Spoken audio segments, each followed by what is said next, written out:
러시아의 문호 톨스토이의 작품 전쟁과 평화가 있습니다. 이것은 전쟁이라는 그 시대적 배경을 가진 소설입니다만은 진정한 전쟁은 사랑 가운데 있더라고요. 얼마나 많은 사람들이 엮여서 그런 전쟁을 벌이는데 거기에 전쟁과 평화라니까요. 평화라는 단어가 이렇게 같이 있어요. 이 전쟁과 평화가 같이 어울릴 단어가 아닌 것 같은데요. 이 전쟁이 있는 곳에는 어느 정도 그 평화로움이 있어요. 평화가 있어요. 전쟁이 있어요. 이것이 어울리지 않는 단어가 아니라 인간관계 속에 모든 삶 속에서 이 전쟁 또는 이 평화의 양상이 그것이 같이 오고 간다 하는 것을 우리는 알게 됩니다. 오늘 본문에도 썩 어울릴 것 같지 않은 단어가 함께 있는 것을 보게 됩니다. 보실까요? 6절인데요. 그들의 입에는 하나님에 대한 찬양이 있고 그들의 손에는 두 날 가진 칼이 있도다. 아니, 찬양과 칼이 이게 그들이 누구예요? 성도입니다. 성도에게는 그 입에는 하나님 향한 찬양이 있고요, 그 손에는 칼이 있대요. 이 칼이 예사로운 칼이 아니에요. 뭐 과일 깎아먹는 그런 칼이 아니에요. 이 칼이 이제 하는 일들을 보면 깜짝 놀랄 이 찬양과 칼. 이것이 무엇일까요? 이것이 어떻게 성도들에게 꼭 있어야 한다고 오늘 말씀은 우리에게 일러주고 있는 것일까요? 찬양, 우리는 이해가 돼요. 근데 그 찬양하는 자가 칼을 가져야 된다. 이게 무엇일까요? 이 찬양하는 자는 영적인 전쟁을 하는 자야 돼요. 영적인 전쟁 속에 찬양이 있어야 한다는 것이에요.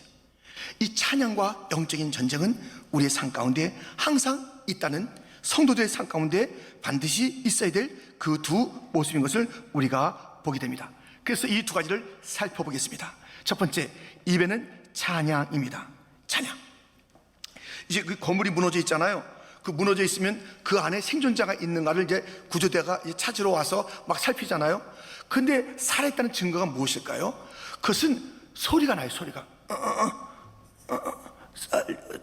이 뭔가 소리가 있는 거야. 부시락 아니면 무슨 신음소리나 아니면 그 좀 더 크게 하는 그런 소리가 있을 때 살아있는 거예요. 살아있는 성도에게는 소리가 있어요. 찬양이 있어요. 찬양이 없는 성도, 그 영적으로 죽은 거예요.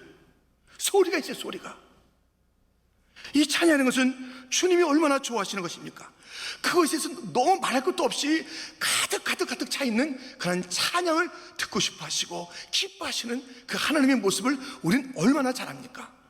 그 성도가 살아있다. 가장 중요한 특징은 소리인데요, 찬양해야 돼요. 찬양이 있어야 하는 것입니다. 본문 1절입니다. 1절 말씀을 우리 한번 같이 다시 읽겠습니다. 할렐루야, 새 노래로 여호와께 노래하며 성도의 몸 가운데에서 찬양할지어다. 아멘. 성도의 모임에는 찬양이 있어요. 성도에게는 찬양이 있어야 돼요. 새 노래로, 새 노래, 새로 작곡하는 거 참 좋지요. 이제 요즘은 이 새로운 이 찬양이 정말 이 선배들인 찬양에 너무 거리가 먼 게 아닌가 할 정도예요. 너무 그 찬양 하나하나가 얼마나 신앙의 고백이며 뜨겁게 만들어져서 불렀던 그런 찬양인데, 오늘 우리가 이제 찬양을 만든다 할 때 좀 무게감이나 하는 것이 좀 아쉬움이 크잖아요. 어쨌든 이제 자꾸만 새로운 그런 그 작곡을 해서 불러라. 그것도 의미가 있는 새 노래이겠지만은 우리가 새 피조물이 항상 새로운 마음으로 정말 좀 신선하게 부르는 이 찬양, 새 노래로 주님을 찬양하는 그 찬양이 성도들 가운데 있어야 한다는 것입니다. 우리가 찬양해야 될 이유가 무엇일까요? 그것은 본문에 이렇게 일러주고 있으니 나를 지으셨다, 나를 구원으로 아름답게 하셨기 때문에 찬양하라고 들려주고 있잖아요. 제가 2절 4절을 읽겠습니다. 이스라엘은 자기를 지으신 이로 말미암아 즐거워하며 시온의 주민은 그들의 왕으로 말미암아 즐거워할지어다. 여호와께서는 자기 백성을 기뻐하시며 겸손한 자를 구원으로 아름답게 하심이로다. 여러분, 이제 지음 받았기 때문에 우리가 찬양해야 돼요. 날 지으신 주님, 나를 갖다 하나님의 형상으로 지으시고 보시기에 아름답다고 하신 그런 주님, 이 모든 만물도 그렇게 귀한데 그 중에서 택하고 고르셔서 나를 하나님의 형상으로 지으시다니, 찬양해야 되잖아요. 그리고 구원이죠, 구원. 망가진 우리들을 구원해 주신 이 구원이 너무너무 아름다운 거예요. 그 아름다운 일을 하신 그 주님을 찬양했다는 것입니다. 여러분들, 우리 인생을 생각해 보세요. 우리가 처음 지음받았을 때 참 아름답다니까요. 그런데 망가졌잖아요. 냄새나고 역겹고 죄인이고 지옥 가야 되고 그저 먹고 마시는 것이 하나님의 그 마음을 아프게 하는 것들이요, 말하는 것마다 푹푹푹 쏟아져 나오는 그런 악취와 같은 것들이요, 이것이 바로 인생의 모습이에요. 처참하잖아요. 깨어져도 이렇게 깨어질 수 있을까요? 상해도 이렇게 상할 수가 있을까요? 그런데 구원이 무엇입니까? 이 상한 자를 새롭게 만드는 거예요. 상한 자를 다시 빚는 거예요. 깨어진 조각들을 다시 잇는 거예요. 거기에 보혈로, 주님의 사랑으로 다시 한번 새롭게 만들어서 더 멋진, 그래서 이 창조보다 이 재창조 너무 놀랍습니다. 이 창조 때는 타락할 그러한 이제 멸망할 그 가능성을 갖고 있어요. 이 재창조된 자는 그러지 않아요. 재창조된 자가 간혹 이 땅에서 아직 남아있는 죄의 흔적 속에서 실수하고 넘어지고 죄 짓는 일이 있지만 영원히 타락하는 법은 없어요. 이 재창조가 더 위대하다니까요. 이 재창조의 놀라운 아름다운 일을 이루신 그 주님, 지으신 것도 찬양이요, 재창조의 주님, 망가진 자를 다시 빚으신 아름답게 만드신 주님을 우리가 찬양해야 되는 것 아니겠습니까? 세상에서도요, 사물을 보고 노래하는 게 있어요. 세상의 모든 사물. 비로 봉 그 봉우리, 이게 어디서 나오냐면 금강산에서 나온 게, 그리운 금강산. 와, 그 금강산을 부를 때도요, 막 그 부르는 그런 가수들을 보세요. 그 성가들 보세요. 열정적으로 불러요. 오호 내 사랑 목련하야. 얼마나 목련 하나 부르는데도 그렇게 막 정성이 다 있는지 몰라요. 이 사물을 부르는데도, 보리밭을 부르는데도요, 열정적으로 하니까요, 감동이 되고 또 들어요. 그런 가곡 같은 거, 정서가 많이 담긴 그런 곡들은 들어도 지루하지 않더라고요. 또 들어도 새로워요. 몇 번씩 반복해 들어도 그 시간에 몇 번씩 들을 수 있고요, 평생에 얼마나 많이 들어요. 아름답잖아요. 이렇게 사물을 노래한 그런 노래가 있는가 하면 찬송 중에도 이 사물을 지으신 하나님을 찬양하는 찬양이 있지 않습니까? 같이 한번 찬양할까요? 참 아름다워라 주님의 세계는 저 솔로몬의 옷보다 더 고운 백합화.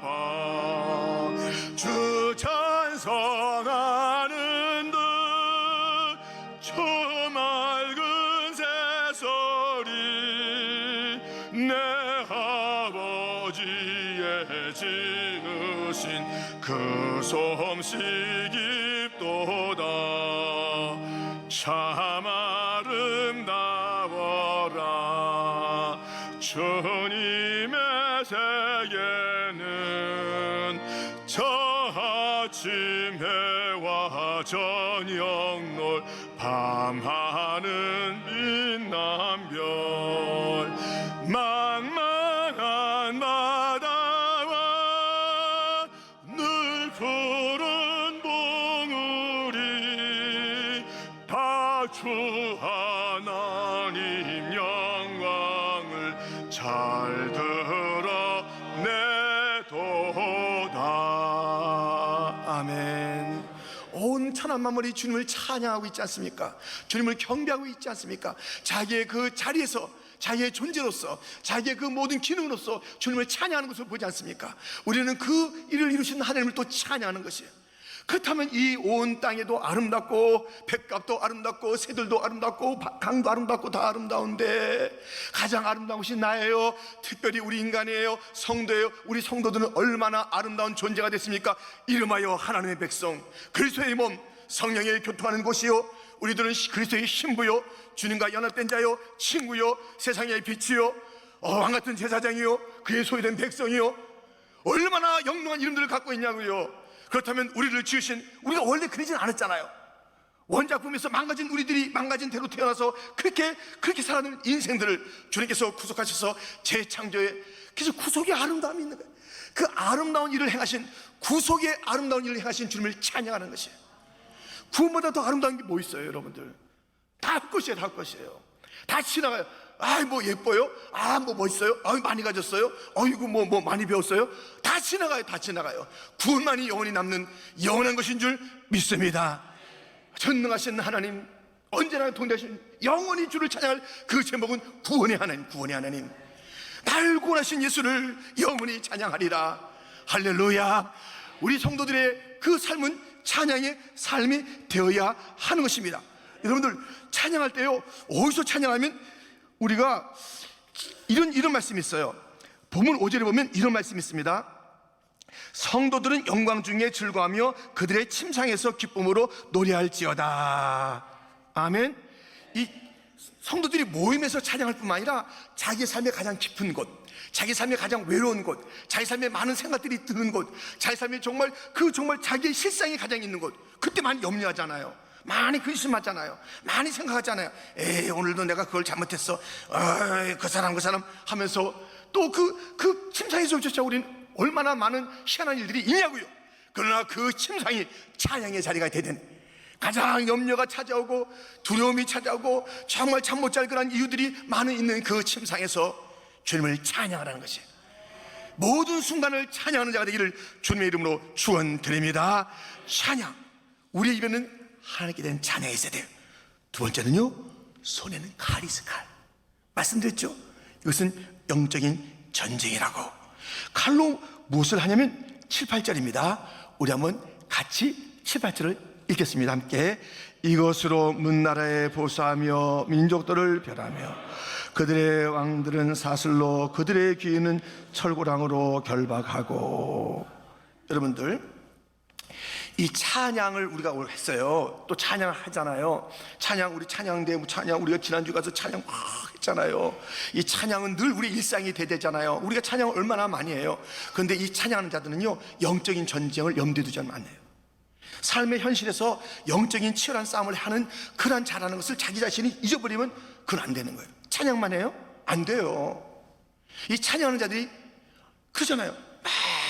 이 노래하는 자들도 밤에는 너무너무 그게 힘들다는 거예요. 그 노래할 때 화려했는데 힘들다는 거예요. 찬양한 자도 그와 정말 다름이 없을 정도예요. 찬양만 해보세요. 삶의 현장에서는 계속 펑펑펑펑 넘어지는 거예요. 준비가 안 돼 있어요. 삶의 현장에서 어떻게 할지 준비가 안 돼 있어요. 여러분, 찬양하는 자리만 있어요? 원수마귀가 아직 있는데요. 찬양하는 하나님만 있는 그런 이 세상이 아니라고요. 아직은 여기는 어둠이 있고 공중권세 잡은 자가 있다고요. 아직까지는 여기를 우리를 이 괴계를 가지고 찾아오고 틈을 가지고 찾아오는 마귀가 있다고요. 그러면 우리가 이 찬양만 하고 기쁘다 할렐루야 하지만 아무 대비 없이 세상에 나가보세요. 그러니까 찬양하고 또 지는 거예요. 찬양만 하면 져요. 찬양만 열심히 하면 된다? 그게 아니라니까요. 그게 아니에요. 자, 이 칼이 구체적으로 무엇을 말하는지 볼게요. 9절 말씀입니다. 9절 말씀 똑같이 한번 같이 읽겠습니다. 기록한 판결대로 그들에게 시행할지로다. 이런 영광은 그의 모든 성도에게 있도다. 할렐루야. 기록한 판결, 이 칼이요, 그것을 가지고 막 원수를 치고 이 주의 백성들을 괴롭히는 거야. 세트로 딱 이기는 거예요. 그것들로 칼로 싸우는 거예요. 근데 그것이 무엇이냐면 기록된 판결대로 기록되어 있는 거예요. 여러분들, 성경에서 칼이라 할 때 그것은 바로 말씀인 것을 아시죠? 에베소서 6장 17절, 구원의 투구와 곧 성령의 검, 구원의 투구와 성령의 검 곧 하나님의 말씀을 가져라.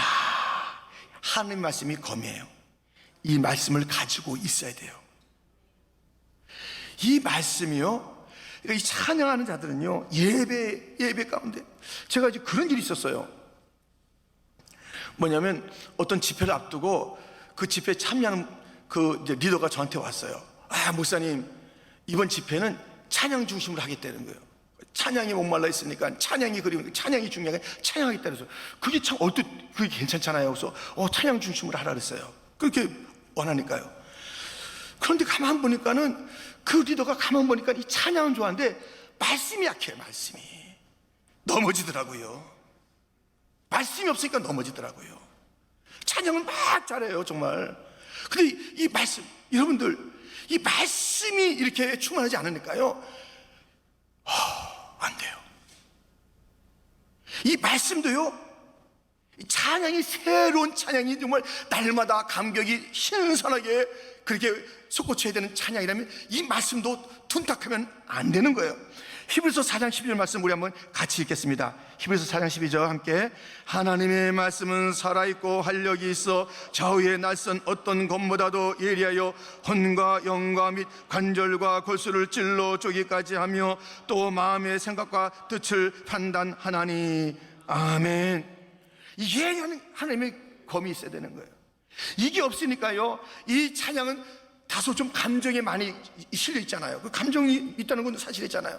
그 내용도 있고 우리가 생각하는 것도 많이 있습니다만 감정이에요. 그러니까 이 감정으로만 가득 차 있으니까요, 이 예리한 판결에 기록된 판결의 말씀, 예리한 말씀, 그 분명한 진리, 그 기준은 둔탁해요. 말씀을 갖다 전혀 안 들었겠어요? 말씀을 안 읽었겠어요? 근데 그것이 둔탁해. 찬양은 감정은 뜨거워요. 이게 안 돼요. 안 되는 거예요.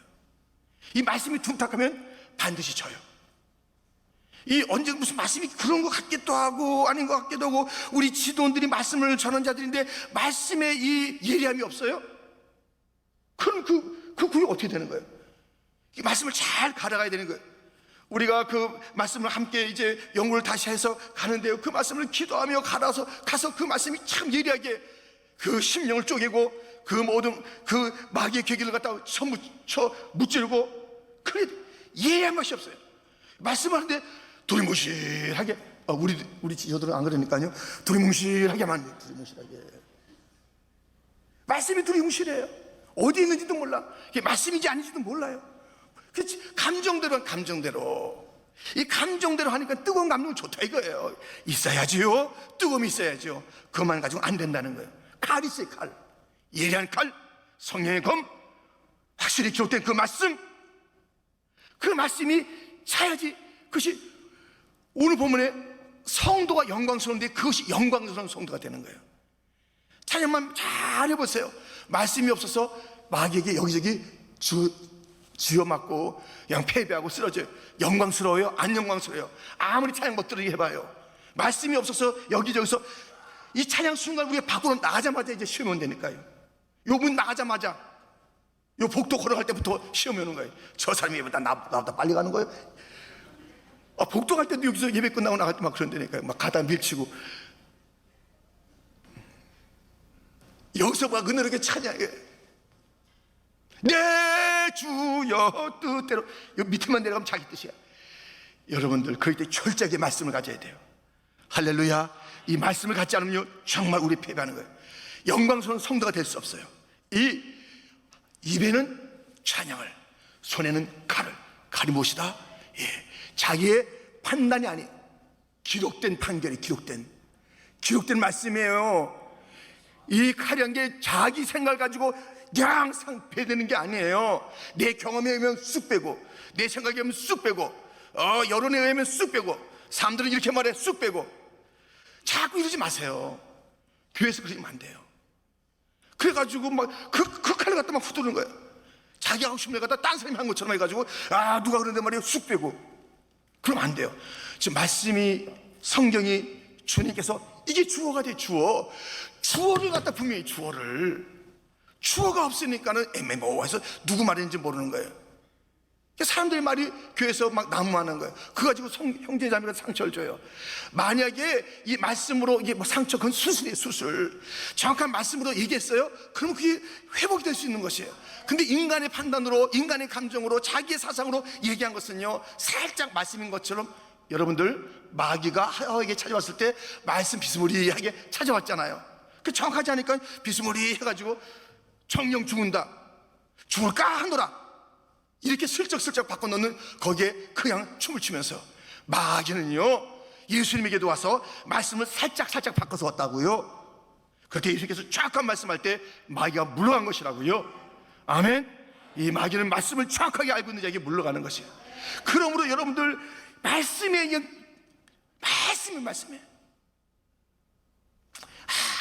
이 말씀이 예리해야 돼요.